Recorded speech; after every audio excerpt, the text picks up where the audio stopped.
Let's talk about hard power for a minute. We lost 58,000 lives in Vietnam, and no telling how many. I don't have the statistics on how many men were injured internally or externally. We lost 100 some thousand lives in the Korean War, or police action, as the case may be. We lost 4,500 lives in Iraq. I don't have the numbers off the top of my head. In Afghanistan, and these numbers do not include the civilian casualties that took place as a result of retribution or otherwise in those countries. That's not to say that what we were trying to do wasn't good, but there are significant repercussions on the human level when you do that. And that's got to be strongly considered.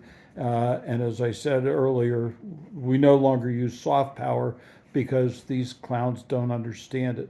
So let's go back into the 1940s when Russia was becoming a greater and greater problem, trying to spread communism throughout Eastern Europe and, in fact, around the world.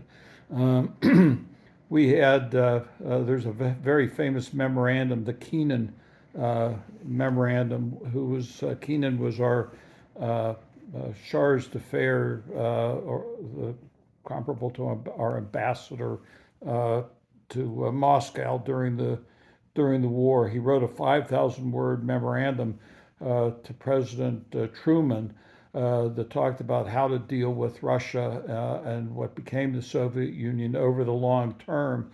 But following that, which was mostly dependent upon soft power and confronting Russia on a number of different levels, but not militarily, face to face, led to the fall of the Berlin Wall and eventually led to the fall of the and breakup of the Soviet Union. That's soft power, probably at its finest. Another example of soft power was when Russia divided East and West Berlin. Instead of going to war at the time, we engaged in a major airlift that continued to supply excuse me, West Berlin, and it was a soft power confrontation with Russia. When Russia tried to put missiles inside Cuba, that was the closest we've come to war, the obvious closest we've come to war with Russia, but we Russia backed off in exchange for which we removed some of our missiles from Turkey. Maybe it was all of our missiles from Turkey. But the Keenan Memorandum is a great example of the use of soft power. When Eisenhower was president, the military advised Ike, that and I call him Ike because that's how he was. I never met the man. That's how he was generally known, as Ike. He had run the most complex military organization this country's ever seen, along with George Marshall. And unlike what Trump says, that he's running it, that's ridiculous. But in any event, the military suggested using our nuclear weapons against Russia. Blunt force, trauma. The Ike said, "Well, why don't you prepare me a memorandum about this and come back in 6 months and we'll talk about it."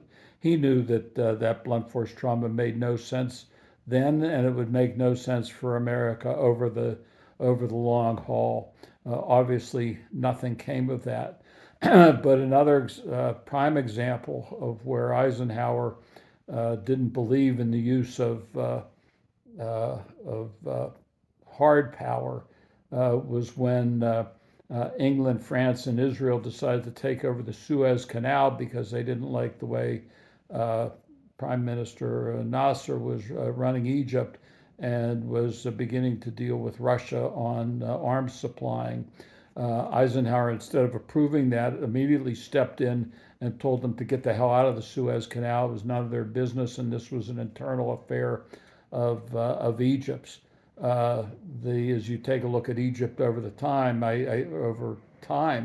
I'm not sure it's been a hallmark of democracy, but I was not willing to go to war and risk lives over what England, France, and Israel was doing. It's a good example of staying away from hard power. Uh, we had been involved in a number of fiascos throughout South America of taking out leaders, and as I said in the first recording, we're not a particularly liked country, no matter what you think. And there are a lot of reasons for it. Some valid, some simple jealousy. Some don't like our materialistic ways. We had started to learn over the years that the hard power is not the answer to persuasion and diplomacy.